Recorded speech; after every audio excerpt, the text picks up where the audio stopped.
औज़ुबिल्लाहिमिनश्शैतानिर्रजीम बिस्मिल्लाहिर्रहमानिर्रहीम। इब्तिदा है रब जलील के बाबरकत नाम से जो दिलों के हाल खूब जानता है। सबसे पहले मैं जनाब मेहमान खुसूसी वज़ीर रियासत हुकूमत जम्मू कश्मीर वज़ीर बरक़ियात साहब रायन साहब आपका बहुत मशकूर हूँ कि जिन्होंने बहुत मुख्तसर वक्त हमें यहाँ टाइम दिया।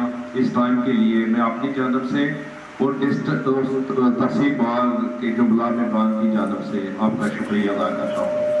साथ में बैठे मैं सिविल जज साहब का भी मशकूर हूँ कि उन्होंने हमारी खातिर ये कार्रवाई को पासपोर्ट किया और यहाँ पे हमें वक्त दिया।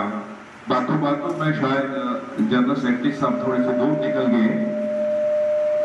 मैं सबसे पहले जनाब मेहमान खुसूसी तवज्जो जनाब की इस तरफ दलवाना चाहता हूँ कि इस वक्त मसला कश्मीर दुनिया का कोर इशू है और सबसे एप्रिशिएटेबल और हमारे लिए ऑनर वो 13वीं तरमीम है।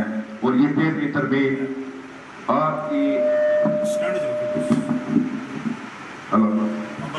13वीं तरमीम आपकी हुकूमत की जानब से और वज़ीर आज़म रियासत जम्मू और कश्मीर की जानब से की गई कोशिशों और काविशों का नतीजा है।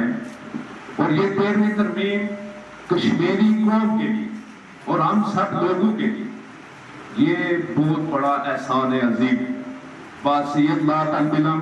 जब हम इसको देखते हैं तो रियासत का तशख़्ख़ुस उसका वक़ार और उसका ऑनर इस 13वीं तरमीम ने जो है वो बहाल की है।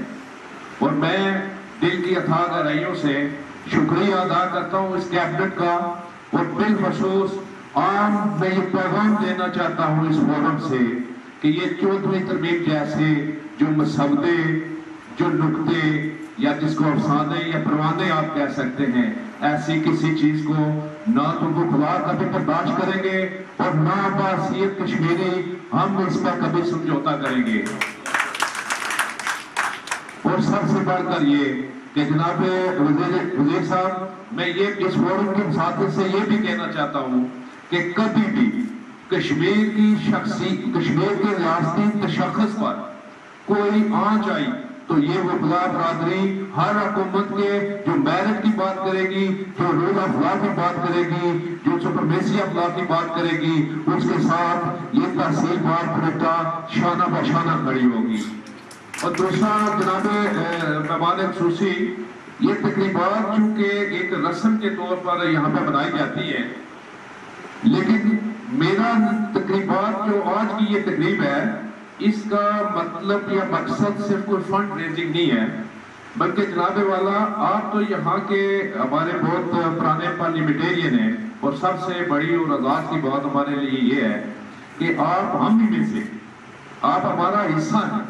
और वकला के मसाइल को एक वकील से बेहतर कोई बंदा नहीं जान सकता। मेरे सेक्रेटरी साहब ने कहा जी कि ये 2016 में जब ये अदालत यहाँ पे आई तो हमने बहुत कसम कुर्सी के हालात गुजारे, लेकिन ये 2016 नहीं बल्कि 2020 भी जिसमें हम अभी जा रहे हैं, इसमें भी हमने बड़ी कसम कुर्सी बड़े नामसाद हालात से दो चार हैं जो बिलखसूस आपकी और बिलअमूम हुकूमत आज़ाद कश्मीर की जिम्मेदारी में शामिल है।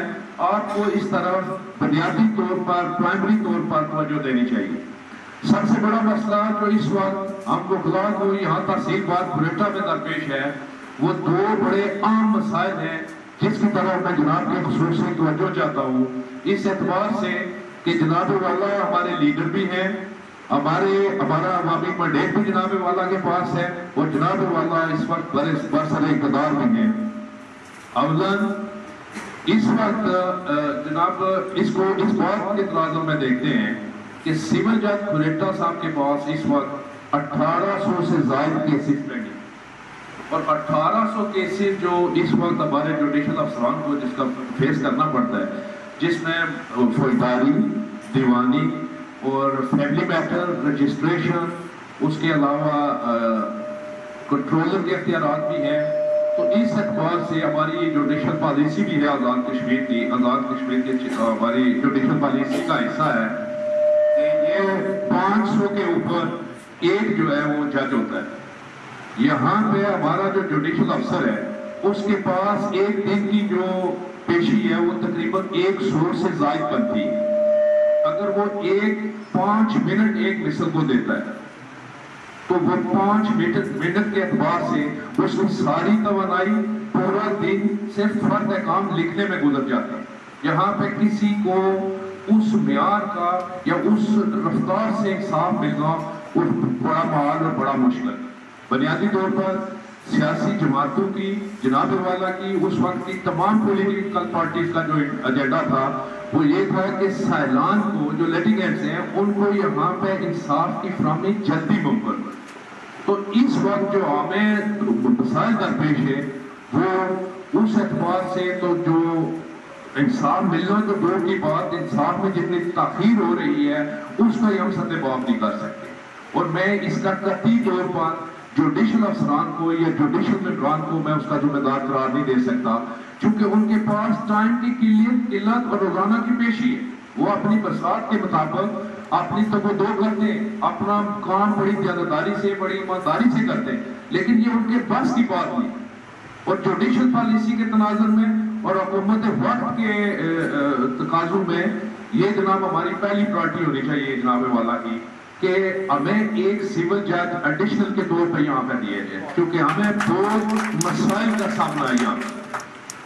دوسرا جو ہمارا جناب والا سے مطالبہ یہ ہے، اس کو میں اس اعتبار سے اپنی تھوڑا سا موخر بھی کرنا چاہتا ہوں کہ ایڈیشنل ہمارا انشاءاللہ آنا چاہیے. لیکن میں اس وقت بھی اس بات کے خلاف تھا کہ عدالت ہوٹل میں یا دکان میں نہیں ہونی چاہیے. عدالت کو پراپر اس کا جوڈیشل کمپلیکس ہونا چاہیے اور اس میں ان کو تعینات ہونا چاہیے. جتنی عدالت باوقار ہوگی ہم وکلا اتنے باوقار رہیں. اور ایڈیشنل ہمارا اس وجہ سے بھی جناب آپ کی توجہ کی طرف توجہ چاہتے ہیں کہ اس وقت تقریباً 500 سے زائد 9BC وغیرہ کے اور اپیلیں اور مرڈر کیسز جو ہیں وہ اس وقت ڈسٹرکٹ کورٹ میں ہماری کوریٹا کے پینڈنگ 500 پلس کیس. اس اعتبار سے بھی یہ بات ڈیزرو کرتی ہے کہ اس کو ایک ایڈیشنل ڈسٹرکٹ اینڈ سیشن جج بھی دیا جائے. دوسرا جو ہمارا سب سے عام اور قیمتی مطالبہ ہے وہ یہ ہے جناب نے یہ آپ کا بہت بڑا کارنامہ ہے اور وکلا برادری اس کو ہمیشہ انشاءاللہ یاد رکھے گی. لیکن اس کے ساتھ ساتھ وہاں پہ ہمارا جو پرائمری اور جینوئن مطالبہ یہ ہے جناب والا اگر عدالت وہاں پہ بیٹھ جائے گی تو وکیل وہاں کہاں پہ بیٹھے. میں یہ کہتا ہوں اس بات کے فورم سے کہ اگر وہاں پہ وکلا کے چیمبرز نہیں بنتے تو وہاں پہ عدالت شفٹ ہونا ہی ناممکن، کیونکہ کوئی وکیل سڑک پہ عدالت نہیں کر سکتا. وکیل کو وہاں پہ بیٹھنے کے لیے باضابطہ طور پر بار روم کا ہونا ضروری ہے.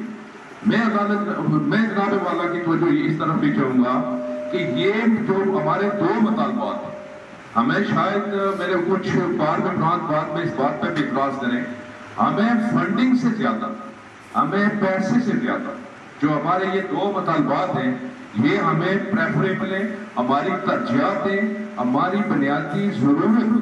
ان کے بغیر نہ تو ہم باوقار ہو سکتے ہیں نہ ہم اپنا کام صحیح طریقے سے کر سکتے ہیں. تو میں جناب کا ایک بار پھر شکریہ ادا کرتا ہوں تمام دوستوں کا، تمام بھائیوں کا جو یہاں پر تشریف فرما ہے. میں ان کا بہت شکریہ ادا کرتا ہوں اس دعا کے ساتھ کہ جناب والا ہمارے جو ایجنڈا ہے اس پہ انشاءاللہ ہمیں جو ہے وہ بہتر طریقے سے جو ہے وہ اکوموڈیٹ کریں.